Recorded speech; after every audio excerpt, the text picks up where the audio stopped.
All right. Today, we've got Jed, the axe murderer. I wouldn't go that far. That's my nickname for Jed. And then Jared's here with us. Jared, the baby killer. We're going to try to steal as much good information from Jed as we can on how to kill big stuff. Oh, I wouldn't call it good, but... Okay. I got a whole list of things for you. Okay. But I think we'll just start with the basic one. Where are you from? How'd you come to Montana? When did you start hunting? So I'm Jed Wood.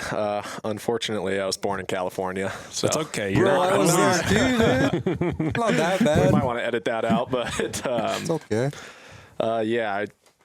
for as long as I can remember, I was hunting. My dad ran cows, so, instead of playing video games, it was going and checking cows. And, while doing that, he'd take me horn hunting. And every once in a while, growing up when I was real young, he'd take me out like deer hunting. It'd be like an opening type deal or closing type deal.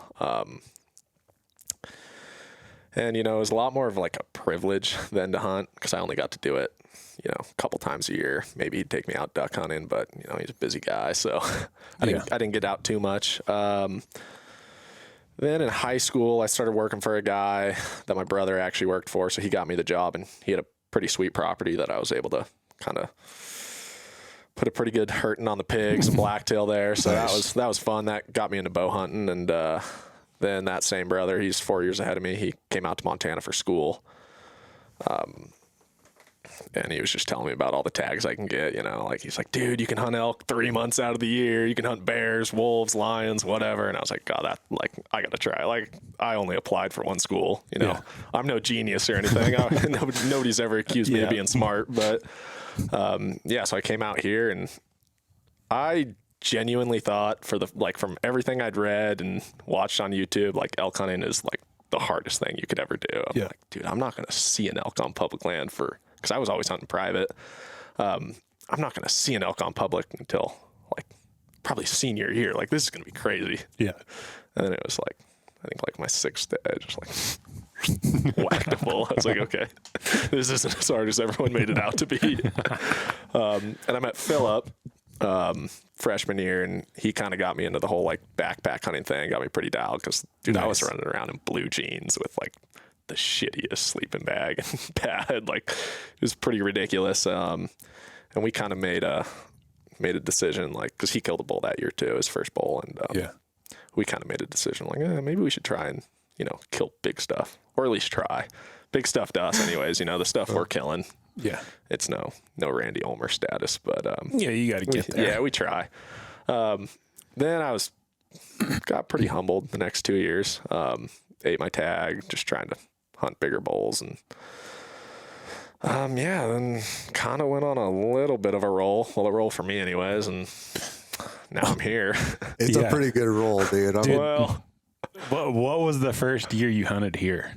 2018, fall of 2018. Yeah, so like in basically 18, 19, 20, 21, 22, 23, 24. In like 7 years, you stacked some serious bodies. Yeah. I don't know. I'll brag Dude, for you. Yeah. Because you went from year one, you shot a bull to immediately hunting big stuff, which is not a natural progression. Yeah, which worked out. Yeah, but if like the amount of time I had to put into, even like, I feel like even now, like the amount of time I'm putting in to see a big bull, like I feel like you're like everyday guy, just like weekend warriors going out there and being on, it seems like, Instagram's a highlight reel, but it seems like guys are on big bulls every weekend. And it's like this year, I didn't see really a good bull till muzzleloader, and I'm out there 3-4 days a week, like taking a lot of time off work. Like, I'm seeing a lot of bulls, but not, I don't know, nothing great. So you killed a bull, got humbled a couple of years. Yeah. And then this sucked. So there was, and then what was the next? it was like a 340. I was actually in there in the summer scouting deer, which was dumb. I think I saw like 2 does the entire weekend. Like, this sucks. But I'd seen a pretty good bull in there in the velvet, and I was like, well, I'll just give it a shot. And like cruised in there. It was like 3rd day of season, and glassed him up at last light. And I was like, oh, well, that's probably the biggest bull I've seen. Like, Yeah. well, maybe not the biggest one I've seen, but the biggest one I have a pretty realistic shot at. And cruising there the next morning and got him killed. And it's like, oh, Easy peasy. No That's- big deal, that's- man. that's Yeah. pretty Just cool. roll in there, just put an arrow through him. yeah. Yeah. And the next year was that big bull that, quite a few That we guys. both chased. Yeah. Quite a few guys are hunting that bull. And I'd seen him in 2019. I didn't see him in 2020. And then 2021, when I killed that like 340, a few weeks after I shot that bull, I just went up there to kind of scout around and I glassed him up like, No way. son of a bitch. Yeah. So that hurt. Yeah, but you killed him. Yeah. And he got bigger. So then the next year is like, all right, it's that bull or nothing. So did you kill him the next year or did you hunt him another year? I killed him in 2022. So the next year. Okay. Yeah. So I must have seen him the year before you. So I didn't know Jed until we both, through Philip, found out that we'd had at least been hunting the same bull. Jed put in way more time than I did, which is retarded on my part. Because, like, I saw this bull out hunting just out of the blue and had him going up a ridge from like 600 to 800 and had my gun set up and felt comfortable at that distance, but he never stopped. In a good lane, he got away. And I went back and looked for him another day with Philip and went into like one of the nastiest spots I've ever been in with like waist deep snow and was like, most people would probably just like die back here. That had to have been one of the worst days ever. And then I didn't really hunt him. Some buddies of mine saw him the next year. I guess I went in there opening weekend of rifle with Philip, didn't see anything, saw some other medium bulls. And then I don't think I even hunted him the year you killed him. Yeah. Which was kind of... I killed him pretty quick. It was second Friday of season. Yeah. I think. Archery. Yeah. Oh, Yeah. nice. Yeah. Nice. Yeah. How many days did you chase that bull, do you think? I looked for him a lot of days. I only chased him. I think I had 2 opportunities at him. Nice.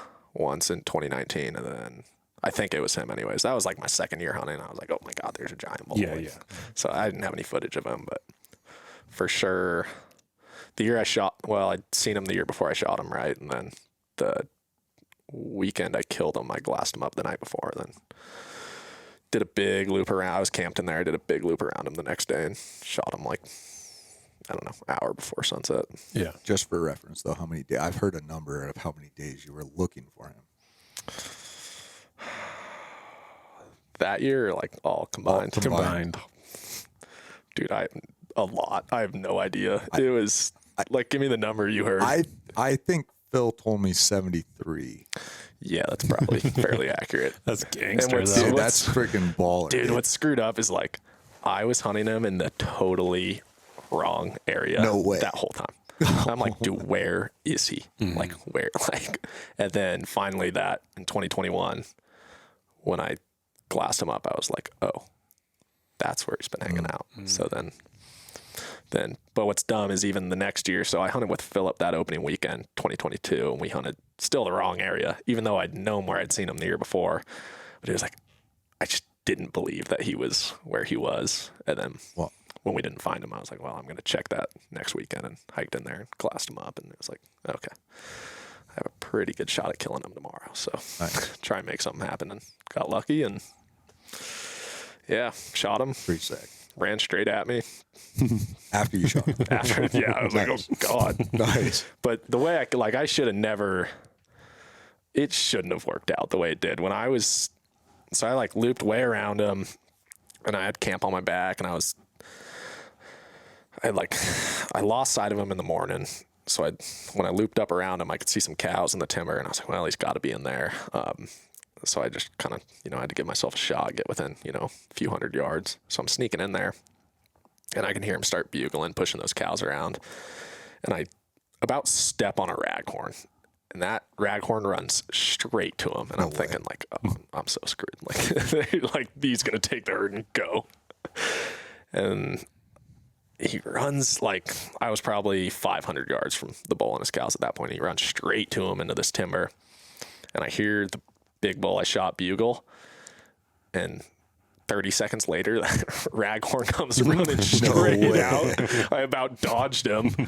It was pretty crazy. Wow. And then it was like, wow, that shouldn't have happened ever. That's awesome. So yeah, I got super lucky on that, then just snuck in and got it done. Go a little deeper there, because that's what it's always like. Because the thing is, like, we don't know each other well, but like when you find something, you normally get it killed, and I think that's where guys, that's what separates. Like, you can do 99% right, and it's that last 1% that separates the killers from the. So I don't call at all. Like, I used to always carry a bugle tube and a reed with me, and now I just neither. Like, if I need to stop them, I just give them a little, out of my mouth. But so after that bull blows by me, I sneak in there, and I'm like 150 out. And there's like kind of a creek between me and the bull and his cows. And there was no way to get closer without just blowing it up. And I figured, I could just sit on him another night if I need to. So I'm standing there with my pack on with camp, like, weighs a lot. I'm not planning on making a move. But where I was like, I just got to wait till dark and back out.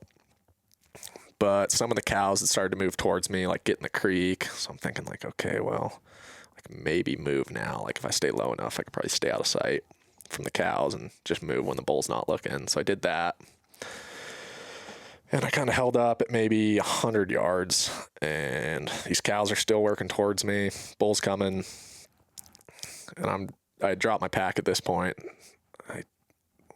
I was really considering bugling at him, and I was like, no, like, I can't. Like, keep the element of surprise, Yeah. So I just sat tight there, and I moved a little closer, and now I'm like maybe 95, 90 from this bull. Have an arrow knocked, and these cows are coming towards me, but they were kind of down this like edge in the creek from me, so I couldn't see them all the whole time. And bull's getting closer, and I kind of pop up, and there's a calf looking at me at like 40 yards. Oh. I'm like, I'm hosed. I range the bull, and he was at 80, which, a lot of guys probably, you shouldn't shoot that far. Like, I don't know. Don't worry about it. Yeah, it's like elk are big targets. You hit them through the ribs, they're going to die. So he had his head kind of behind a little jack pine, and I drew back, stroked him, and ran straight at me and died. It was crazy, dude. It was sick. It was kind of nuts, yeah. It was like, What was the wind doing the whole time?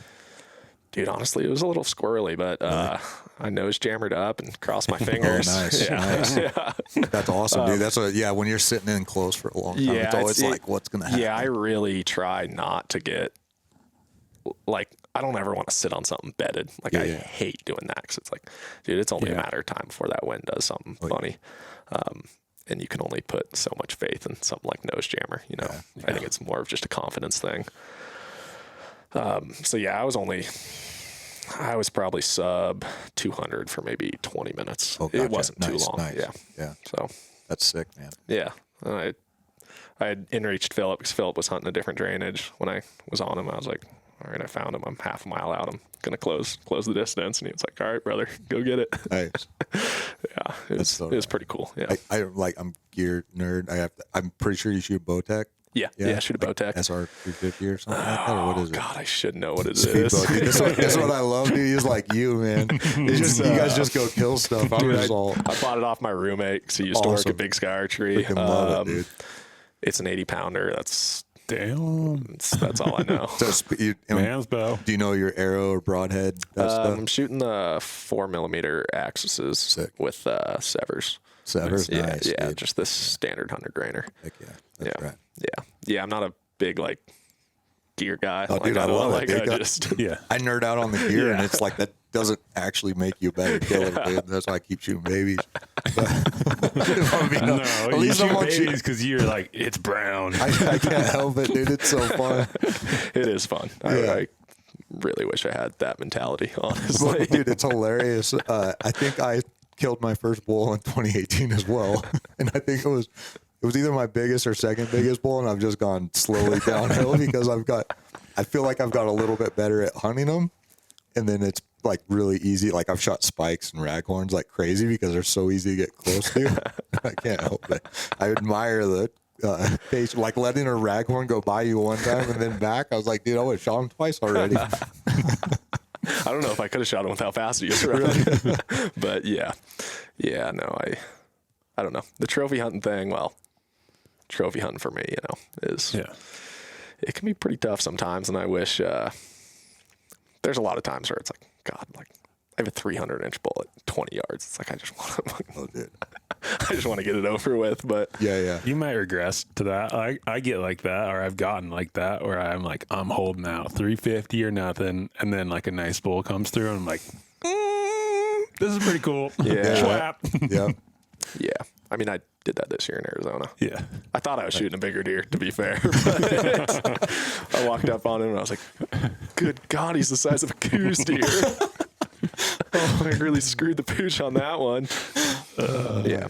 Then saw the two biggest deer I think I've ever seen the following 2 days, and it was like, Oh, wow. Yeah. that's why I don't do that. Yeah. Can't kill big ones if you kill little or mediums. Yeah. Yeah. Still fun. Oh, it's so fun. But yeah, that's been my problem. So that big bull was 370 something. Yeah, he was low 370s, 373. Yeah. So you had to go 73 days to get a 373 incher. Something like that. Correlation. Yeah. A lot of days, a lot of cameras. Cameras never did me any good, by the way. Yeah. Yeah. That bull was a wild bull. Yeah, I don't know. It was like where he was spotted by me and the guys I knew was in a spot you would never expect to see a bull of that caliber, especially during rifle season. It was wild. Yeah, he also got shot in 2021, I think, by an archery hunter. Oh, yeah. wow. And I didn't know if it was before or after I had seen him. I just like heard he got shot and they didn't find him. And I was like, God damn it. Like I could be looking for a dead bull in 2022, but got lucky. Nice. Dude, I was so pumped when Philip freaking sent me that. Yeah. Oh, yeah. Because, like, once I hunted with Philip, I knew you were hunting them, and, like, you guys were both in there. Yeah. And it was like, I found out about him on my own, but I felt like you guys were putting in all that time. So I was like, I'm just going to let them do it. And then hearing a little bit through Philip, like, other dudes knew about him. And I was just like, gosh, I hope one of those guys killed that thing and not some. Yeah. Just, it's sweet. you know, that stuff happens, but it's nice that someone who put a lot of work into it, like, was the one that got to put a tag on him. Yeah. Yeah. It was bittersweet, kind of. You know, I haven't found a bull even really close to that to hunt in the last couple of years, so I don't know. And I've hunted that area quite a bit since, and it's like, oh, Yeah. it's kind of lame. Yeah. But Yeah, I haven't really spent any time in there for a while. yeah, I don't know. It's not that good. I think that bull was kind of an anomaly. Yeah. Yeah. So, but mule deer is your thing. You don't even really like elk. No, yeah, elk are just, I feel like I live in an elk state, so I hunt them. But yeah, mule deer, if I could pick one thing to hunt, it'd be mule deer. So what state would you live in if you could choose a different state? Because Montana's not great for mule deer. Montana, it's kind of the worst. Yeah. Nevada, probably. Maybe Wyoming, but I feel like after that big winter kill they had, it'd be pretty. I've heard it's tough. I mean, I'm sure it's still levels better than Montana, but yeah, probably. I mean, maybe even Colorado, but I don't know. Probably Nevada. Can we talk about that big buck? In Colorado? Is that where you're going? If you want, yeah. I want to know about that buck. So that just kind of showcases how not smart I am. I scouted. I'd never hunted Colorado and always wanted to, but like school kind of prevented me from doing that because the season started up, a week after school started. I was like, dude, I can't miss the first 2 weeks of school.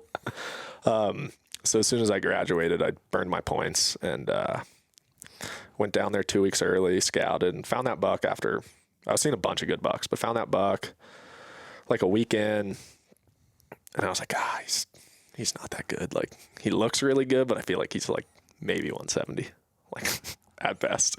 I sent a video to Philip. He's like, yeah, dude, I don't know. Like, I feel like some of those other bucks you were seeing were better. And then I sent the video of him to a few more guys, and they're like, dude, you're retarded. You need to go kill that thing. Like, that should be the only deer you're looking for. So like, yeah, kept scouting, and I went back to that area like a couple days before the hunt started because there was another really good buck in there. that I was planning on hunting, and I glassed that basin he was in, and I see a buck, and I was like, oh shit, like that's a really big deer. I put my spotter on him, and he turns his head, and I see his kicker. So I was like, oh, that's the buck I was looking at last week. Like he's quite a bit better than I thought he was. So then I figured like, okay, he's probably 180. Like maybe we should try and kill him. Philip met me night before opener, glass that basin opening morning, and he was with like 6 or 7 other bucks, and they all kind of bedded together, and he was at the bottom, and it was like, dude, there's like, I've never hunted this state. Like I've never really hunted high country bucks, but like I don't, like we might never see him again if we blow him out. So let's just go hunt that other buck. Got really close to that other buck. He was a giant 3-point, like one of the biggest frame deer I've ever seen, and didn't quite pan out. So the next day we hunted that basin that buck I killed was in, and he split off from the group with one other deer and bedded by himself. Well, bedded by himself with that other deer. He left the other 4 or 5 deer. And he was in a pretty good spot. We had a storm rolling in and like really good winds. So we're like, all right, let's like swing around and drop down on him. And I'm pretty big on stocking in my underwear because it's just dead silent. Nice. Well, I had long johns on. Philip just had boxers. Nice. It's like, dude, are we really going to do this? I'm like, dude, we have to. Like, it's hard enough to stalk like a big buck with one guy. Like 2 guys, we got to be dead silent. So we sneak in there, and there's like this big rock we can't see behind, but we're like 99% sure he's bedded behind it with that other buck. So we get like 40 yards from it, maybe 50 yards, and we're sitting there, and it's windy and it's cold. Oh my God, dude. starts raining, starts No hailing. way. I'm like looking at Philip shivering. I'm like, dude, I don't even know if I could shoot right now. Like I'm so cold. Oh my God. So we gave it like an hour, and I was like, dude, let's back out of here. Like he might have slipped down the ridge. So we backed out, got warm, kind of hooked around to where we could see that other ridge. And I was like, well, I'm just going to sneak up there and see if I can glass some of it. And sure enough, he had dropped like straight away from us. He was behind that rock at some point, but he had dropped straight away to where we couldn't see him walk away. And bedded like 200 yards down the ridge. So I sneak back up to Philip. I'm like, yeah, he's right there with that other buck. Like we could probably have enough cover to like, you know, give ourselves a fighting chance, because those other bucks he was with had been working across this avalanche chute, and he was bedded right on the edge of it. I was like, there's probably a pretty good chance he'll feed across that.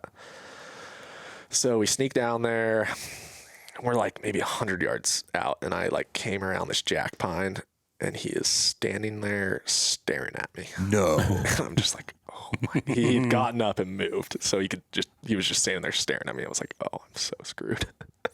So I just froze for like a couple minutes, and he went and he put his head down to feed. And you know how sometimes deer, they'll like put their head down, like try and juke you out and lift it up real quick. I was like, surely he's going to do that. And so he put his head down and he just started feeding, and he didn't do it. And I was like, oh, maybe he like didn't see me as well as I thought he did. So I kind of like eased around the other side of that jack pine and like told Philip he like to just like stay on that right side of that tree. And we snuck in there, and then we had another good clump of trees in front of us as cover. So we sneaked down to him, and there was like, well, in the pictures Philip has, you know, it's like there was like a big opening where you could see that chute below us, but I couldn't see around the tree where I had last seen him from where we were standing. So I kind of like start sneaking around this pile of trees, and I'm like poking my head out like this, and he's not there. And I'm like, I could see the other buck still bedded where they first were. And I was like, oh, he definitely saw me and just like decided to feed the other way. And I'm like looking at Philip. I'm like, dude, I don't know where he's at. And we're just standing there for a couple minutes, and there's like this much space between the jack pines and the ground. And I was like, maybe I could see underneath them. So I get on all fours, and I'm looking down like this, and I just see legs below us. No like, way. right there. I'm like, I mouth to Philip. I'm like, dude, he is right here. Oh my God. So I like stand up and have an arrow knocked, and I'm starting to range that like shoot, like hitting rocks and little pieces of brush, whatever. Buck starts feeding out, and Philip's on my right, so he has a better view than me, but like if we lean back, we have cover. So as the buck's walking out, I'm ranging him, and then I kind of lean back, and I'm getting ready to draw, and I look at Philip, and I'm like, is he looking up at us? Because I couldn't see him where I was unless I leaned out. He looked at me like I was crazy. He was like, you want me to look? I was like, yes. So Philip just like does one of these. He was like, all right, he's just feeding. So I draw back, step out, and he was 43. I dialed for like 41 because we were at like, I don't know what the conversion rate is, or if you set your bow at 5,000 feet and you're shooting at 12,000. But I was like, 41 seems right. And I drilled him, and he ran out of sight, and still didn't know how big he was. I was like, dude, I wasn't even shaking. Like, he wasn't like, I normally shake like a cat in a choker chain when I draw back on something. I was like, I wasn't shaking at all. Like, that was crazy. And hike back up to our packs, throw our clothes on because we were in, underwear again. Underwear and socks, and give him like an hour, sneak down there, and he was like piled up just out of sight. And I walked down there, and I was like, dude, he is way bigger than I thought he was. But we still thought, we're like, okay, he's definitely 180, maybe he's even 190. And I got home, threw a tape on him. I was like, got like 202 and change. I was like, I had to have done that wrong. Did it again, like 203 on the dot. I was like, oh, that's pretty cool. I'm curious. That's interesting. Was it his body size looked massive that made his rack look smaller? Or no, his like horns looked proportionally too big for his body and head. So I was like, God, he's got to be just young with like good genetics. Okay. But I don't know. I'm not great at judging deer. I'm still working on that. So it was just like straight up giant. That look where it's like it doesn't look right. Yeah. And like his head looked tiny. Crazy. I was like, this can't be right. That's crazy. Yeah. It's probably kind of like the buck I shot this year, where I was like, he looks sick, but I don't think he's that big. And then you get up and you're like, okay, he's definitely bigger than we thought. Yeah. For sure. Yeah, and his body was huge. Like, those Colorado bucks are built different. Really? Yeah, pretty impressive. That's awesome. Yeah, that was at Zach's buck this year. It's like, it's a rad buck. I like looking through the glass, but then once we got our hands on it, it totally changed my perception of like, when I'm looking at deer, I've been looking at them wrong. Yeah. Because like we got up on that buck, it was like, this thing is way, like body wise is so much bigger. And then like his like, he had a sick rack and everything, but it's like his ears were super wide, and it just like I had a hard time judging. God, I feel like the ears can really throw you off. Like, so God, and they like vary so much state to state. It can be so hard. Like, I feel like some bucks have, 18, 20 inch wide ears, and then some are like 24, 25. Some of those bucks you get in Arizona, and it's like, I don't know. Judging deer is hard. It's hard. I feel like elk are so much easier to judge. How wide do you think a normal spread ear to ear is on a mule deer? I've always heard give them 22, but I feel like we measured mine, and I don't remember what they were. It was over 22, but I can't remember exactly. Gotcha. His body size. I should pay attention to that better, but I don't. Yeah, same. I've never measured one's ears. We did because we were talking about, because we looked at that deer for 3 or 4 days of how long it was. He was right on the cusp of like, he didn't give us a lot of great head-on looks the way where he was living, and you couldn't really ever like tell like how wide. Yeah. He looked like he was maybe right at his ears, maybe inside, maybe outside. Like, how wide was he? I don't know. He's that score sheet right there, I think. Oh, where is it? 19 6/8 inside, maybe. That's inside, yeah.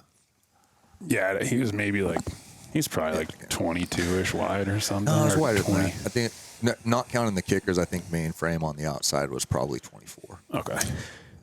Yeah, that's kind of crazy. You guys were passing him up. Yeah, Jared passed him up. Like, that's... I was like, man, Jared was throwing me off because I was like, I don't know. Do I need to shoot this deer? Like I didn't want to shoot a deer, though, because Jared, like, I was there to get Jared to buck, and Jared didn't want to shoot him, so then it threw me off. Well, I was like, we had this plan to go back into this big basin. We've talked about this before, but it was too easy. We like walked, and like I have issues. Like, deer is the only thing that I'm like kind of picky about. With elk and antelope, I just shoot them. Yeah. Bears, whatever. But mule deer, I go a lot of years without shooting them. Just like I like hunting them a lot. But we walked into the spot, and the day before got in the afternoon, and then that morning saw a bunch of bucks, and he was right there. And then we like made a big move, and then he was 1,000 yards below us. We could have dropped off this little finger ridge, and got into 300 like nothing. And it just felt too easy. And we had plans of getting into this back basin, and it was like, yeah, let's go look what's over there. You're talking about shooting babies, and you pass up a 176 incher in Montana. Dude, I don't know what I was thinking. But regardless, I what, thought he was a 150 inch deer we before honestly, we taped him. I legitimately thought he was a 140 inch frame with kickers, and the kickers were sick and everything. But that's where I learned a lot. And like the thing was, we got up in there, we saw another older buck, but like big frame with like super tiny forks front and rear. And then we had service up on the ridge, and he texted his fiance, Sam, and she said something that made me feel real dumb. I forget what She's it like, was. why did you guys pass on that deer? Like, Yeah. why? Like, what kind of like, what's wrong with you guys? Your brain's not working or I was isn't like, functioning yeah, right? Sam said, why would you pass on that deer? Yeah, so then I sat in my tent by myself all night just watching the videos over. I was like, I screwed up. But then still that next morning, we still went up and checked another little basin. And then after that, I was like, we weren't seeing anything. All right, let's go kill that buck. So we bombed back over there. Didn't find him. Oh, no, I did find him that day. Just the swallow wasn't cutting it. Oh, dude, I screwed up that. I screwed up multiple times on this hunt. So he had the Leica 82, right? Yeah. And I had the little ATC, whatever, 42 thing. Yeah. And we had the sun at our back, and I glassed this buck up. I was like, oh, it's another 4. We've been seeing 4 points like everywhere. Like everywhere we look, there's another 4 point. And he's like in this funny area. There's like a big like moss covered kind of tree, and he's like kind of in and out of that. And I was like, oh, it's another 4 point. And I'm looking through my ATC. And then I don't know. I go and check the basin He where the little. He didn't say anything to me either. He didn't wasn't like, say hey, like, look at this buck. He just was like, It was just like another little 4 point or something in my mind. Well, I go back and check over the little drainage behind us, and then he puts the 82 up there, and he had moved up on top of this little cliffy thing. He's like, I got that buck. I was like, oh, that's the same buck I was looking at. And it was like, yeah. So, but it was like, we probably could have got him killed that night, but it would have been a little bit. He was on top of a cliff, and I was fearful. I've been fearful about things going off cliffs and falling. Yeah, it could get a little squirrely. So we didn't kill him that night. Woke up the next morning, couldn't find him. It was blowing that day. Is that the day it was blowing hard? Yeah. No, it was kind of blowing because it was coming off our. It was like coming off our back and hitting that face, and we're like, oh, he must have timbered up or something. He was probably there. oh, yeah, you're Right, because then we went and did this big loop around, and then found my buck, but then as soon as I killed my buck, I'm like, you gonna kill that buck? He's like, oh yeah. So it was good. Well, I said if we find him, I'll get closer. Dude, like he's picky too. He's picky like you, and that's what when he said he'd kill it, I was like, dude, we're not leaving until we find this buck. So, But he lived on that face, and we glassed for like 3 hours that morning and didn't see him till right at the very end. Yep, we were gonna go look down lower the ridge, and then he was there the whole time. They're sneaky like that. Yeah. For sure. You killed a good buck in Montana this year. I don't even want to talk about that buck. I swear I never get lucky. Like, I am probably the unluckiest guy when it comes to things that happen to me, but that was just like, I had zero business killing that deer. Zero. There was a bull I'd seen the year before on this face, and I'd seen him that morning. So I saw him in 2023, and then I saw him again this last year. But I saw him in gray light, and I was like, I think that's him. He looks pretty good. Like, I'm just going to get a closer look. Like, sneak around. If he's big enough, I'll shoot him. So I waited till evening, and I could hear the cows getting up and him bugling. So I swung around, and there was a 5 point coming up that walked like 10 yards in front of me. So I froze up and let him walk by. And so this big bull was like over this edge, and this 5 point's walking up. So I have to wait for him to walk by and get out of sight before I can keep moving up on this other bull. And so I'm like, this 5 point's like kind of in a little opening, and I'm tucked back in the timber. So I'm like looking under the trees, watching his legs to see like when he goes over that top so I can move safely. And like as he's doing that, I'm watching deer legs like come out.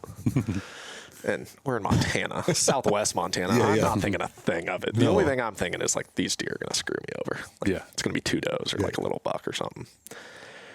So I'm like, well, hopefully they just blow the wrong way or the right way, you know, don't blow this thing up for me.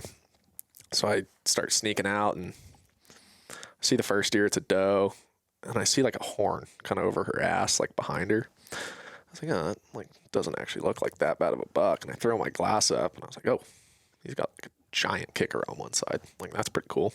Still, didn't think a thing of it. I take another side step to where I could see like his full frame, throw my binos up again. I was like, oh, he's got matching kickers. Like, I range him, he's at 60 yards. I'm like, I should probably do it.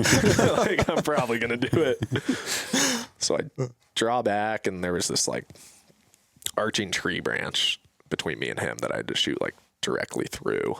And I figured if I just set up to where I was shooting through the middle of that arch, my arrow would clear it. Well, it didn't. And this dude, this branch, No way, dude. this is so dumb. And this branch is like way in front of this deer. Like, I should never have hit this thing. Here it hit the branch. I'm like cussing myself out. Like, then I hear it hit the deer. No way. And I'm cussing myself out even more because I have no idea where I hit it. Yeah. And so I'm sitting there and I like walk over the edge, and that bull's blowing out of the country with all his cows, and the buck like ran out of sight, and I'm sitting there like, God damn it. Like, there's no way I'm finding this thing. Search for my arrow, wait like an hour, and I was like, well, I'm just going to start tracking them. And it was dark at this point, so I start tracking them.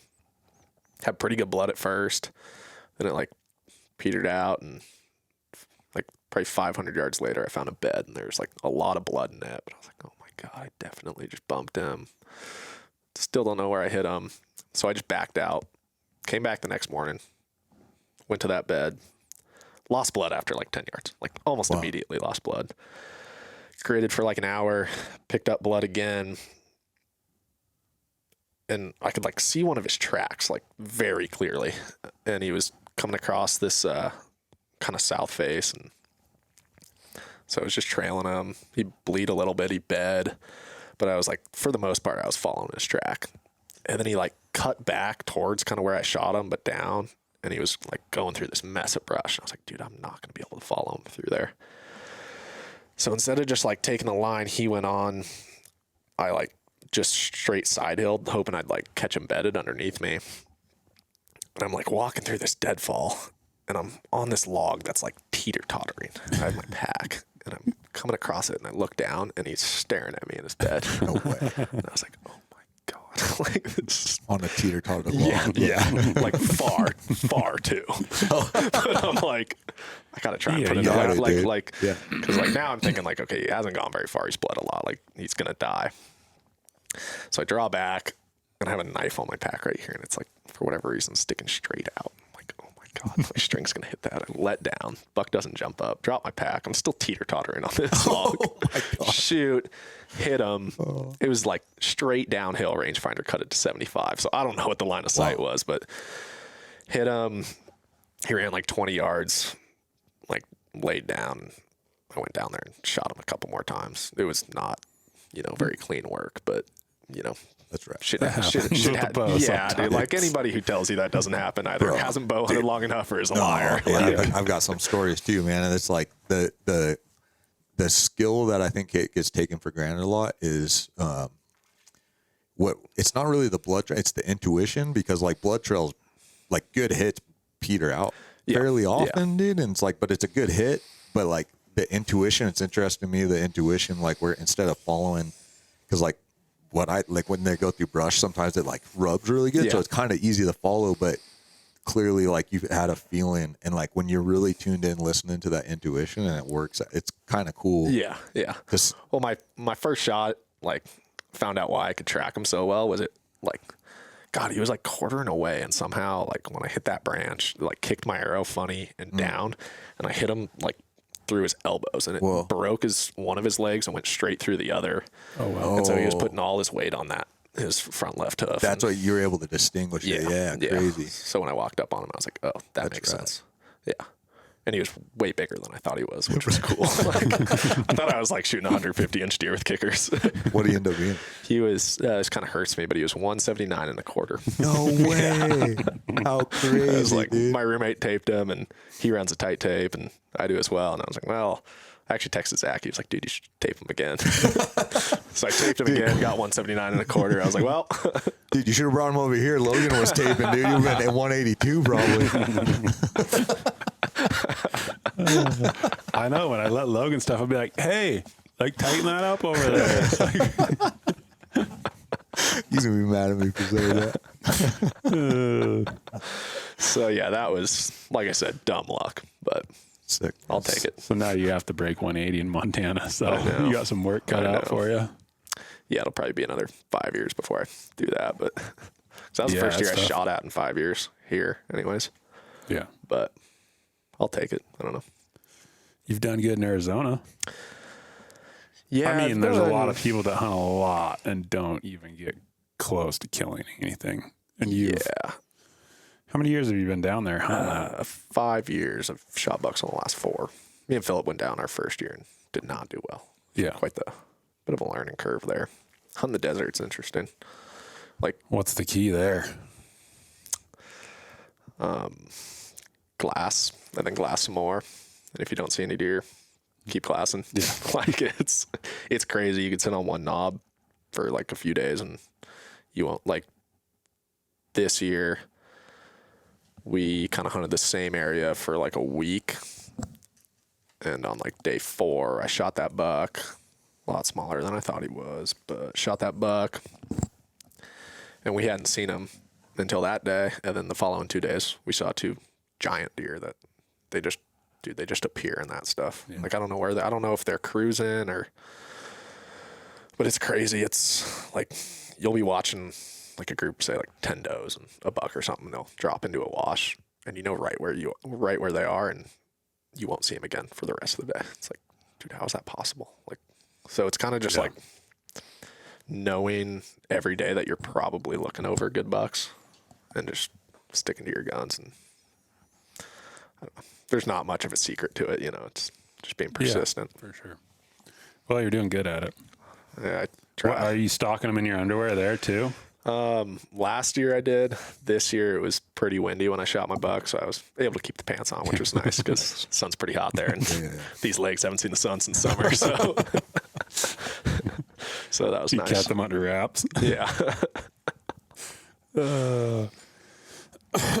So what's your plan for finding a big buck in Montana?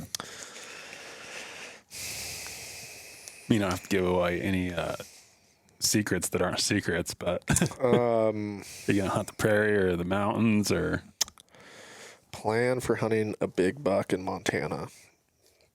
Probably just get lucky again. That's actually a pretty good plan. Yeah, I think it's so tough. Like, I've been really trying the last few years, and like, it's kind of dumb that like when I'm not even hunting deer, it's like I shoot one of the biggest bucks I've seen here. And I got a spot down here I like to hunt, so I'll just hunt. It's in the mountains. I try and stay away from the prairie. You know, it's tempting though. The prairie, yeah, you see a lot of deer. Yeah, versus the mountains, it's like, oh my god, I'm looking at a buck. Like, it's been 3 days for sure. But yeah, probably just stick to the mountains. Probably down here. I don't know. That northern country is a little tough if you're not a local. Yeah. So, but we'll see. How do you get so many days in the field a year? What's your secret sauce there? How do you structure that? I got great bosses, and I live pretty impoverished a lot of the other time. But yeah, I have awesome bosses that give me quite a bit of time off. I mean, like, I took all of January off to go on Arizona. And, nice. You know, they don't really complain about it. And this year I worked a little more in the fall than I normally do, so I took a lot more time off during rifle than I don't think I really took any days off during archery besides when I went down to Colorado with a buddy. So yeah, great bosses, and kind of living below my means, but Are you still shooting that same bow? yeah, I am. Dude, it's like, I'm so tempted every year to buy a new bow for no reason. That my roommate that sold it to me just texted me the other day. He was like, hey, you want my I don't know, Whatever the new whatever one is. bow tech he has, Nice, that nice. he's selling. Yeah. You're like, no. I was like, yeah, I might. But yeah. Pretty sick though, because you're spending your money on actual experiences in the mountains or whatever than just buying gear, which I get definitely tempted by. I know a lot of guys get tempted. Yeah. I mean, new gear is pretty sweet, but it's no substitute for time in the field. For sure. Yeah. What you're not a gear guy, but is there anything new or anything that's like super key to your operations as a hunter? Like, I think glass is Yeah. like number one. What do you run for optics? I run the Swaro in Alpiers, the 12x42s, and then I have a ATX with a 95, and sometimes I'll pack in the BTX with the 95, but most time just the ATX on the 95. Nice. I used to run the 65, and then once I bought a 95, it was like, oh, like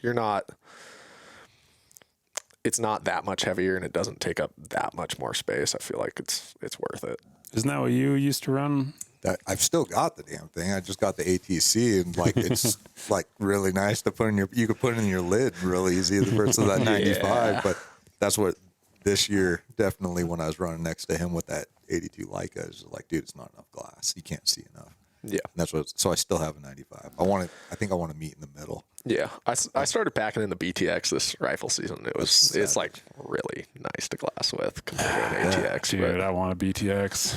they're Because I guess I don't really glass super heavily through my spotting scope, but if you do, like the Coos deer hunt, you had to because they're so little. yeah, And the BTX, it's just it's easier to glass with, and it just saves your eyes. Because like trying to look one eye through a spotter all day is brutal. dude, it's also so much clearer. Oh, yeah. And I don't know how that works, but it's pretty insane. Like looking through, like even the BTX, like it's a fixed at, mine's at like 35 or something. Yeah. But it seems clearer and closer than an ATX at full power. It's pretty insane. Crazy. At least to me. I don't know. How close are you glassing with the BTX? With that fixed, because I know it is a fixed 30 or 35. I think it is 35. Yeah. Yeah, On this- it depends on the objective, but Yeah. on the 95, I think it's like about 35. Most of the time, like hunting, like I really mainly use it in Arizona. But like most of the time, I'm just glassing with my binos. I just like that wide field of view. I feel like For sure. pick up a lot more. But if I am like picking stuff apart with the BTX, like 2-3 miles, something Nice. that's like Yeah, maybe yeah. a You're little out there. yeah, something that's like a little too far for the binos, but Yeah. Sorry, I was impressed with Zach this year because he did actually use the spotter, the glass a bunch, and man, he was pulling up deer. Like I'm talking like inside of 1,500, 1,200 yards even. yeah. Where I was not finding them because I run 1242 Yeah. NLs as well. I was not finding them, and he was picking them up, but like really, he was being very diligent. That's where like my OCD or ADHD, whatever it is, or like the bigger field of view keeps me more occupied. Yeah. Where like when I get on the spotter, my problem is I'm not being diligent enough and actually looking. Yeah. I'm a pretty aggressive spotter too. Like I move probably quicker than I should when I'm looking through it. But like especially like that first hour or two of light when just things are up and moving, I don't want to be like picking stuff apart 100%. until, I don't know. Just scan. That's why like I feel like I scan a lot of likely places where I'm expecting them to feed out through, but then like in the middle of the day stuff, like he was literally picking up bedded deer and like behind multiple trees and just ahead or something. Yeah. That's where I struggle, dude. I'm not good at it. Yeah. It's just me being lazy. Dude, the NL Pure 14s, Yeah. those are sick. Are they? I haven't Yeah. looked through them Somebody yet. have in Mexico? Yeah. Sick. I was like, okay, I'll look through them. I try not to look through the NL Pures because then you want them. Yeah, for sure. Yeah, no, I want them. Yeah. Optics are so bad, dude. I could have like 14 pairs of binos and like 7 spotters. Dude, and it's not feel like I have It's an enough. investment. Yeah. Like, come on. It's a pretty, it's not a terrible investment. Like that kind of stuff doesn't depreciate Oh, too yeah, much. that nice glass holds its value. Yeah.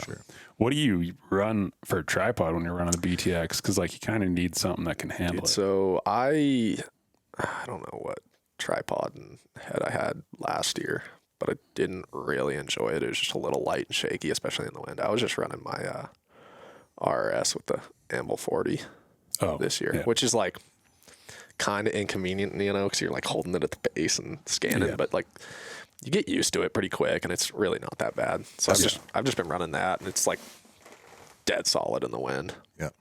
And it's shooting off. But that's what I run quite a bit too. Are you running one for hunting, or you run their micro? I run the Ascend head, but I took that tripod with the anvil out, and it's so much. Yeah. It just takes way less fiddling for it to just hold it in the right spot. For sure. That's what I was going to ask you that too about if you're a panhead guy, because like we played around with panheads, and I can't I just want the single lever. It's so convenient, like not messing with any knobs or anything, and just being able to kind of like, you know, move wherever you want. For sure. Yeah, I'm not really like a grid style glasser, so I kind of just want to be able to like. Yeah, for sure. But for sure. I just was curious. Yeah, no, just the anvil. What's the footwear choice out there? Oh, dude, I switch it up every year. I haven't found a pair of boots that my feet really love. Right now I'm running Loas. Of course, I don't know what they are, but I ran those La Sportiva, like the ones, what are those ones you run? The Equilibriums? Yeah, I ran those, and my feet hated them, which was kind of a bummer because I feel like a lot of guys really like those. And so right now, I'm running Loas.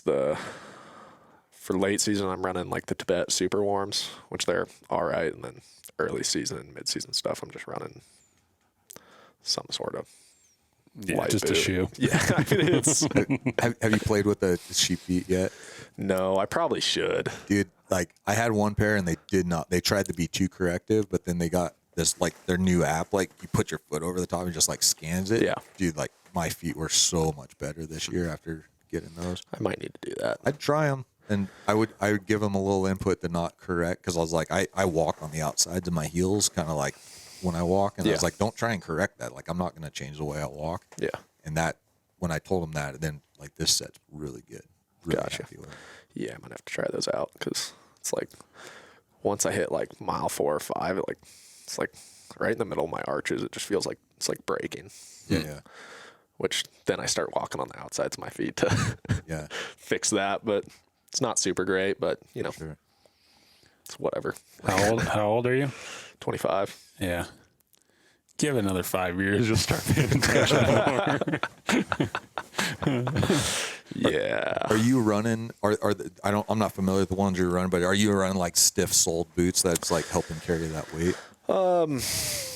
Are they like trail runner type? He doesn't know, dude. They're definitely not like trail runner style, but they're a little stiffer. But I just know for me personally, like my feet, because I did in my 20s, I ran like very like close to trail runner type of stuff, and then you're obviously packing a lot of weight if you're carrying that BTX or the ATX. Yeah, I'm not super concerned with weight. I just kind of like so your foot's taking all of it. That's all I'm saying. Just a little heavier boot might help you. Yeah, I might have to do just some longevity. Yeah, 41. This dude's 38. 38. Yeah, just longevity. Yeah. I want to be able to keep doing it. How are your guys' knees? Good. Mine's decent. I fall a lot. He has no idea. He's walked so fast. He's always ahead of me. Until you get in front and then the old long strider comes out.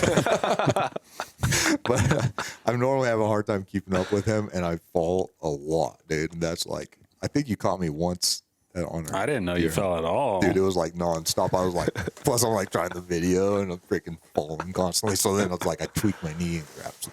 But yeah, not bad. I feel like mine are falling apart for my age, but really? Yeah, it's not good. Yeah, my knees, my body does pretty good during hunting season. I mean, I feel like now that I'm a little older, you get like tweaks that you feel like you shouldn't get, like out of the just randomness. Yeah. I don't know. I feel like as long as I prepare, like I'll go do just weighted pack laps on the M. As long as I prepare my joints for it, like I'm good. But yeah, try to ride that ship as long as I can. For sure. My low back is it's a problem. Not during hunting season, but when I'm not during hunting season, it'll like definitely mess with me. Like it's definitely not in good shape. Like it's old. I have an old low back. I struggle. But hunting season, it's fine because I got that Crazy Creek chair.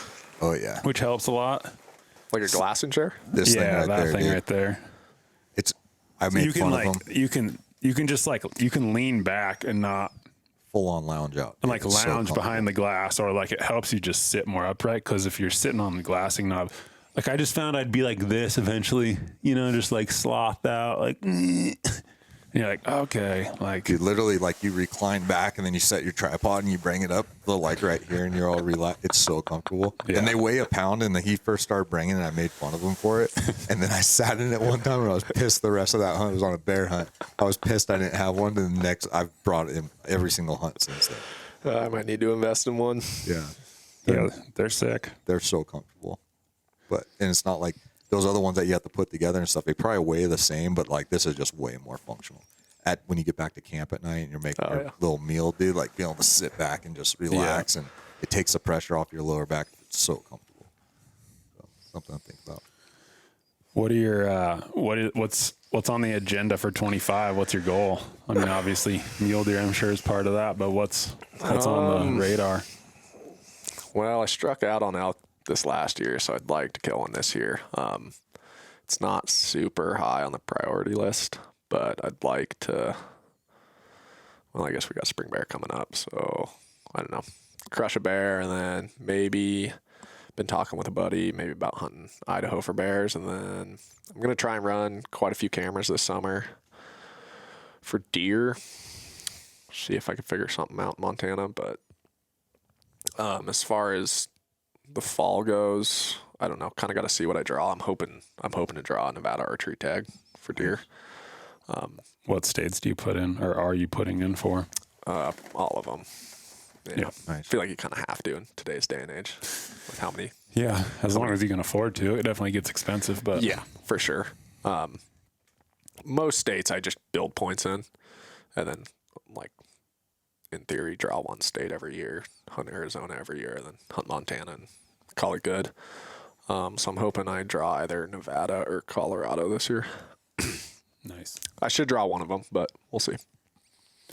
Yeah, I'm in the weird spot now where I have like 5 points for deer in Colorado, where it's like, if I could just get to 7. Burn them. I know. Burn them. That's what I told myself after I went on my first buck hunt down there, and now here I am.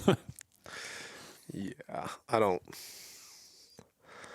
It just personally sucks because like some of the easier units are only a couple, and you're like, well, sweet, glad I got extra points. Yeah, you can't point bank there, can you? I No, don't I mean- think so. I don't think any states do that anymore, actually. No, like if you draw like a 2-point unit with, Yeah. I wish you could. That'd be sweet. I think Nevada used to do that, or maybe it was some other state, but yeah. I'd burn them for sure if you could do that. Yeah. But Yeah. I just know that hunt requires a lot of time. Yeah. You don't just roll down and it's a long ass drive. Yeah. So you're like, okay, like I have a mandatory 2-week trip and a really long drive. And that's almost a little short, maybe. Yeah. Time. For Jed, it is. Jed, it is, yeah. 2 weeks would be just the scouting. Which is hard to like just be on the mountain that Dude, it's long, so dude. hard. Yeah. That's impressive. Especially if you're solo. Yeah. Which most of the time I hunt by myself, which is nice. But then again, a lot of times Philip comes along, and that's also really nice to have somebody else with you, especially packing out. But just to have somebody to talk to, make sure you're not going crazy is pretty nice. Yeah, I think I did 2 weeks in Colorado, and I took one break day in the middle. Just like I was so beat up that country will take it out of you. Oh my goodness. But what do you do for food on your hunts? Are you a big food guy, or are you a minimal food guy? I'm What not do you like a like to big eat like out I'm not there? like counting calories or anything. I'm typically do like a peak refuel and a ramen for dinner, mix it up, because like one peak like isn't quite enough most of the time. So mix a ramen in there, then for lunch it'll be like tuna, maybe a Cliff Bar, breakfast kind of couple bars, and call it good. Throw some candy in there every day, and So you're losing weight out there for sure. yeah, I'm running a calorie deficit the entire time. Like, which, I'm a pretty skinny guy. I probably shouldn't be doing that, but it's just not something I like. I don't know. Not something I pay a lot of attention to. Like, if I'm kind of full at the end of the day, it's like, okay. And I can starve myself a little throughout the hunt. It's whatever. But We're big food. Pretty. We take plenty of food. More than me. I just like to eat a lot. I bring 2 ramens a day. And, The problem is when I get bored and then you start digging into your other food. It's like, oh, I got to stop doing that. Sometimes I'll bring like protein powder and that kind of like mix that in with your water. You know, you kind of like fill up off that. So you feel like you don't need to, you know, snack all day. But yeah. We bring a lot of snacks. He brings candy. I try not to bring candy because it like inflames my joints. I start feeling it nowadays. But dude, I do love some candy. Hell yeah. Christian brought a whole Ziploc of Sour Patch Kids. I was like, I was like, dude, I could eat all of these right now. So good. Nice. What do you want to be when you grow up? Oh, you know, people have been asking me that my whole life, and I still haven't figured it out. Right now, I'm just framing and plan on doing that for a while, as long as I can keep working the schedule I'm working. Yeah. I don't love it, but I, you know, really, really like my bosses, and I think that goes a long ways. Yeah. Awesome. Yeah.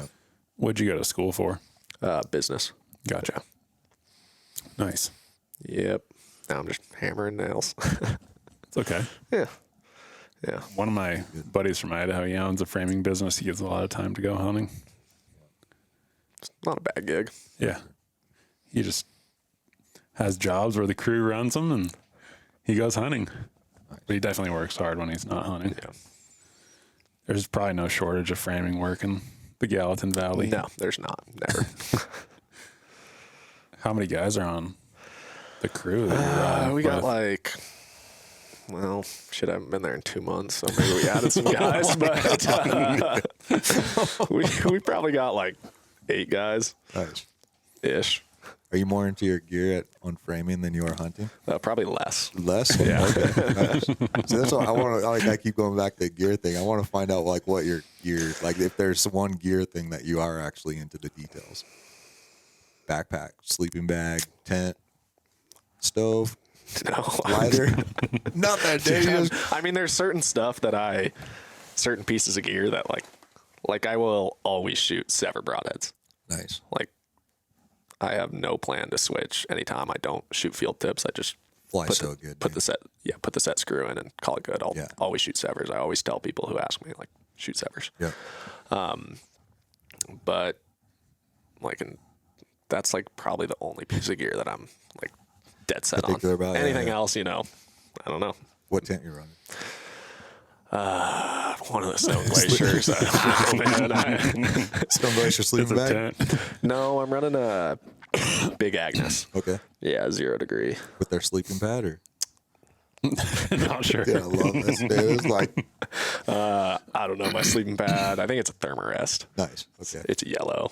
Yeah, nice. It's the Neo Air. Yeah, something like yeah, that. yeah. I nice. think it is that one. Stove? What stove you run? Jet boil. Nice. Yeah, just simple, easy. Dude, yeah, that's It's awesome. like, it's What like water filter are you running? I actually do know this. I have the Sawyer Squeeze for like Nice. early season stuff, and then I have I think it's the Catadine Hiker Pro Gotcha. for later stuff.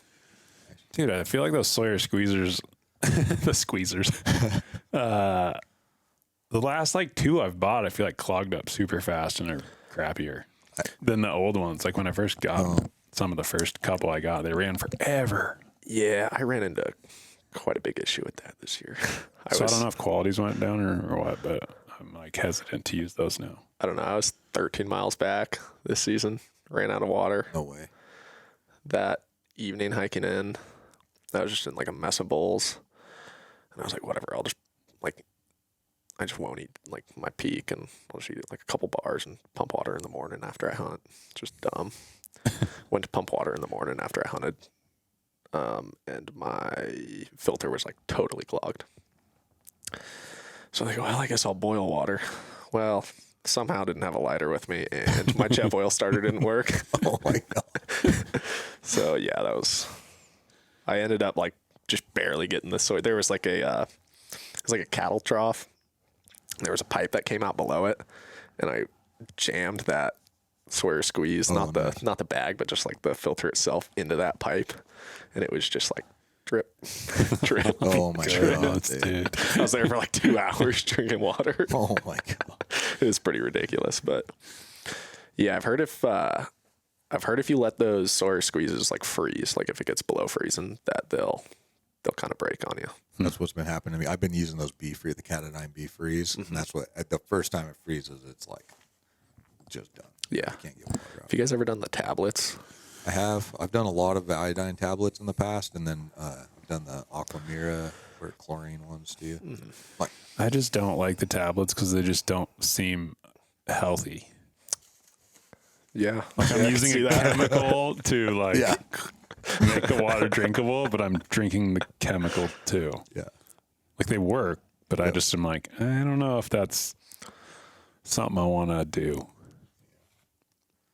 Yeah. I don't know. I've never tried them, but Yeah. It adds flavor too. And then they're like the iodine one. That's what we did growing up hunting Southern California. But iodine tablets, and then there's like a neutralizer that's supposed to take the flavor away, but it doesn't really, and it's not super enjoyable. That's where it's Gotcha. like the filters, just getting fresh mountain water is pretty awesome. What do you think the number one thing is that people don't do that keeps them from being successful? the number one thing people don't do. Yeah, like where people just won't do this think- or like don't do it, and it. I think a lot of people don't glass enough. Yeah. But like in terms of like, I'd say the most important thing to like know is like when to walk, when to run, when to crawl, when you're on a stalk. Like, Yeah. I feel like there's like, you also have to like give yourself a shot. You know, I don't know how many times I've like watched an animal and been like, oh man, if I was like right there, I could slip down that creek and put an arrow in him, but you're 2 miles away. Yeah. So I think like you can't be too patient, but you also can't be too ambitious. And that's just kind of that know when to walk, when to run, when to crawl thing. And same goes for stalking. Like, dude, there's times where, I mean, you could be pretty close and like, I feel like guys just move too slow. Like they're just trying to be too quiet. It's like, dude, if you're out of sight, you need to put yourself as close as you can, as fast as you can a lot of the time. That would, I think, is the biggest thing. I don't know. I don't really have any secrets for you, but No, for sure. But yeah. I feel like guys don't spend enough time in the field, and then they don't glass enough. Yeah. And then yes, the stalking thing is Yeah, I think huge, which That's- a lot of people don't spend enough days in the field and don't glass enough to find animals to get enough stocks to get experience to like, because you only learn that from doing it. I'm pretty ambitious when it comes to stalking. Like I'll do some bold stuff, but that's because like, dude, I spent days before just watching an animal trying to like hope it beds in the perfect spot with the perfect wind, and it just most of the time it's just not going to happen. You got to create an opportunity, and you know, if you blow a stalk, it sucks, but I mean, it's going to happen. Yeah. I feel like there's not a lot of opportunities where you can just like watch an animal for days. Yeah. It's a lot of like find them and like obviously don't go on like a 0% opportunity stalk, but like Sometimes it works. yeah. I've had some 0% antelope that I've killed. And I'm like, how'd that just happen?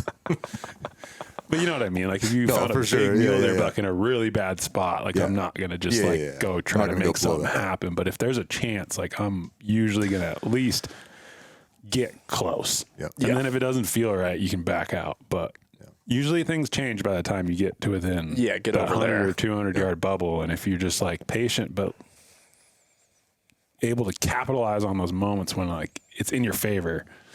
Yeah. And a lot of times, like by the time you get over there, you know, you may be looking from a mile away and you think it's like not that doable, but you get over there and it's like, oh, like there's like way more contour than I thought on this little face. Like I could get so much closer than I thought I could. And, you know, you hammer one. That's awesome. You got anything else for them? What's the antelope plans this year? Going to draw another Montana archery tag, hopefully? 920, hopefully. God, a lot of guys aren't drawing it. Dude, it scares the hell out of me every year. I haven't not drawn it yet, but it's like I look forward to that so much. Dude, yeah, it's like it's so fun just going out there in August when nothing else is going on. So just fun. Whacking a buck. God, that's one of my pet peeves is when guys draw tags that like other people really want and they just don't hunt it. They don't even hunt It's it, like, man. dude, It kills me. what are you doing? It kills me, dude. Yeah, that one in particular will, because like we're pretty blessed with the amount of opportunity we get in Montana. Yeah. But that one in particular, because I think I went 2 years without drawing rifle tag, and I'm like, screw this, I'm just hunting archery from now on. And it was guaranteed still, but now it's not. Yeah. It's like, Yeah. You used to be able to put in for rifle, and then if you didn't draw, you just pick up the archery tag. Yeah. which was way sweet. Yeah. Wish we could I was still do that. bummed that, yeah. I know. I'd love to be able to shoot. I would love to be able to shoot one with. I need to start putting it in Wyoming because I would like to go shoot one with my rifle and then shoot one with my bow. I think I will be putting in for antelope this year in Wyoming. And Nice. it'd be nice to just, lay down at 500 and whack one instead of be so fun. crawling through cactus and rattlesnakes. Oh yeah. The worst part about rifle hunting antelope is you start, like, I get picky. Like with the bow, I'm not as picky. Yeah. Like I just want to eat one and shoot one. Yeah. And, Yeah, they all kind of look the same. but then like when you have a rifle, you're like, well, like you know you're going to get one. It's not like, am I going to get one or not? It's like, well, now I need to go look around, go to this end of the unit and go over here. And then they start hitting that size where they all start looking real similar. Yeah. And then you're like, I don't know. It's like hard to get like that feeling that you want to shoot one at that point. You're like, am I going to just dust a doe at the end of this because I can't find a buck that speaks to me anymore? I'm pretty easy with them. Yeah. Bow or rifle. Yeah, so am I. They're gonna catch one, man. Like If it looks like a standard antelope, it's getting shot. Yeah. I shot one barely bigger than a doe 2 years ago, and there was a pretty dark. I was with Logan and Andrew, and there was a big buck that I was after, and by the time I got in on it, he was not in as good of a position. I think he was quartering towards me, and there was like a little bush, and I couldn't get a solid range on him. And then that's tiny little bucks at 67, perfectly broadside. I'm like, yep. Dude, I feel like getting a range on an antelope's way harder than getting a shot on. I'm like trying to range over the grass every So time. hard. I'm like turning my rangefinder yeah. upside down, Yeah. trying to get the laser to go over the grass. Dude, so bad. I had such a good stalk this year on one, and man, I sat talking about like being too close for too long. And I was at 40 yards. I like took me forever to get a range, but there's just like this little rise that dropped off, and he was bedding. I could see the tips of his horns, and I'm just like ranging from 30 to 60. I'm like, where, like, what is his actual range? And I finally like got him. He turned his head or something. I was able to get off his ear, and he was at 40. And so then I like dialed, knocked an arrow. I shoot a single pin. I'm not sure that's that smart with antelope, but and then I'm just sitting there for an hour, and then the wind starts, like the sun's going down, the wind's like, it's been going from him to me, and now it's like starting to do this. I was like, I got to make something happen. And I went to draw, and my bow squeaked, and that thing just exploded out of his bed. And I was just like, you couldn't just stand up and look at me? I never do that. Dude, it's like, I've had so many animals that I've had within bow range bedded, and they never get up and just stand there. They always explode out of their beds. explode out of their bed, yeah. Terrible. You shooting a single pin with like a I've got a multiple Ranger pin. pins, or It's got a Ranger on it, so it's an Excel landslide with they call it a Ranger pin, but yeah. So and it's got two indicators on it, and I think when I'm dialed to 30 on my top pin, my bottom pin's like 49. got you. I normally have a general idea of where it's at, so like for like if I'm calling in an elk or something, I'll just put, and I practice all year with it at 30 to where I can hold, and I don't love it. I want to run one of Dan Evans' option. That thing looks sights. sick, dude. I would really like to try that. It's like the best of Canyon both Pounder worlds or because you can just something? pop it out when you know you're in a situation where you just want that single pin look, but you got all the pins when you're like in some like hot and heavy. Like, Oh yeah. this could be anywhere from 15 to 55, and I don't really want to think super hard. Yeah.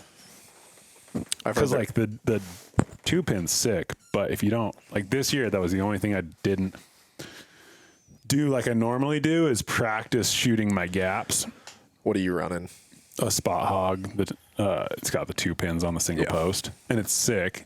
I can set it where it's like 30 and like 42 or something like. Yep. And if I practice with it enough, it's great. Like it's pretty versatile. Like you can hold your 30 under at X amount for 20, and like you can like between the first two pins make a pretty good guesstimate, and then like you you can shoot a pretty wide range, but you need to like very consciously go and practice that way. And I didn't, which I killed my bull, and I put it through both lungs, but it was high because I didn't really like practice the way I should have. And I didn't know, I thought I held under enough, but I didn't with my top pin. And so it hit higher than I thought. And I was shooting downhill. So I needed to like naturally hold a little lower. Well, no, shooting down was the reason I got him, because it was going down into his body. If he was broadside, I probably would have hit him, you know, if it was a flat shot too high. Yeah. But that was the one thing where I was like, oh, like I didn't really practice that well enough this year. I was a little overconfident. Yeah. What were you shooting? I just shoot a true single pin, black gold. Yeah. Nice. I just Don't you have some crazy stuff going on your bow? I feel like there's some on your bow that I saw. The bright blue sight. Yeah. Really? Yeah. Dude, I love that It's thing. like, I don't know. It's like a Carolina blue. Nice. It's pretty funny. Nice. But I think it looks sick. And I was like, that's dope. it's like, dude, it's one thing. Like, I feel like if you're a spot and stock guy, like it doesn't matter what. Yeah. Like, dude, camo's not going to help you. Like if they catch you moving, like you're probably pretty screwed. In most cases. So it's like, does it matter that I have a blue sight versus a black sight? Like probably not. No. That's like the single pin. I shoot it I shoot better, tighter groups with a single pin. Yeah. But with elk, and like I do call, I'll shoot any of them. Honestly, and having a multi pin is very like straight Sam Davis style with like 9 pins or however many pins you Holy shoot. Smokes. Like they come anywhere between 0 and 120, and you've got a pin for that, dude. Sam sight's crazy. 9 pin. That's pretty insane.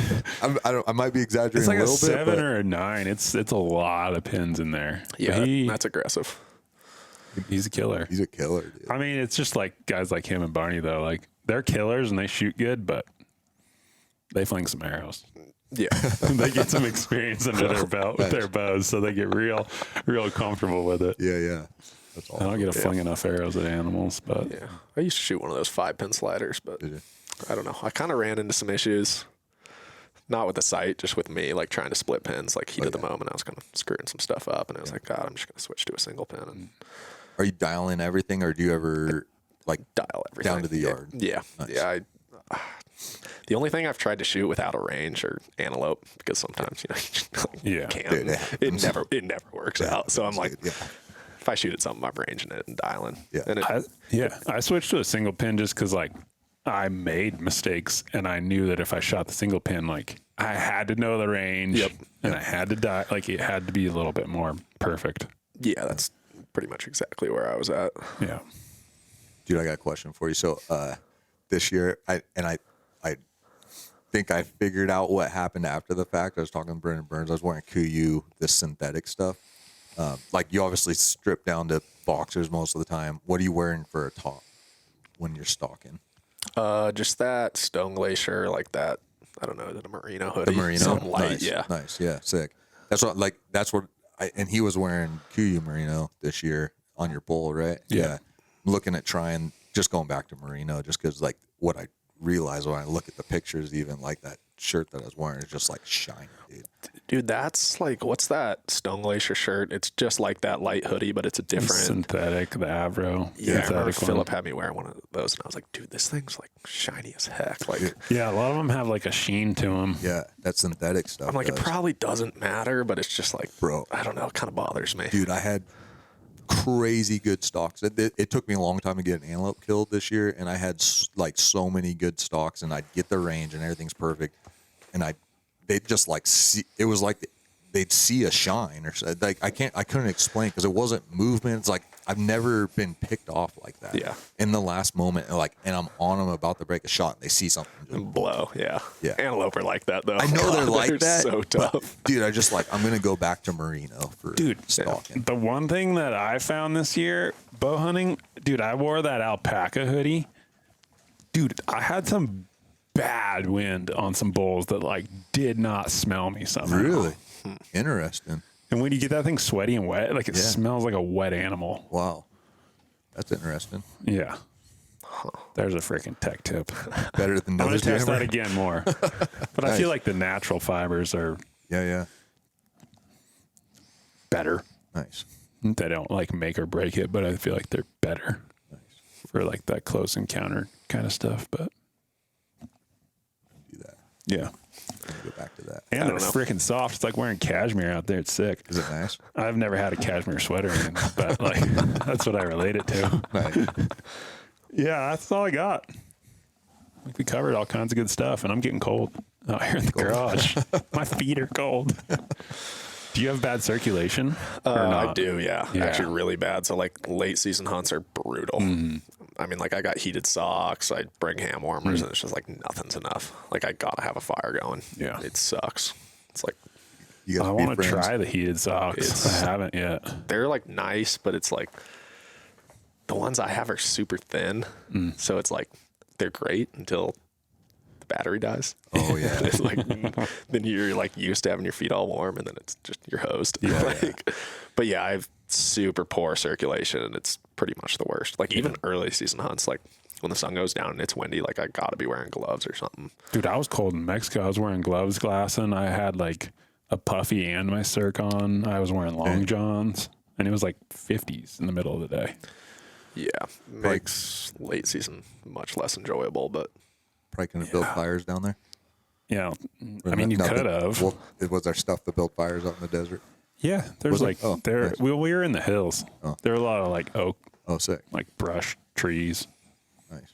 So we could have, but not that cold. you're not really. No, you're not like okay, I got to build a fire in Mexico. Oh, dude.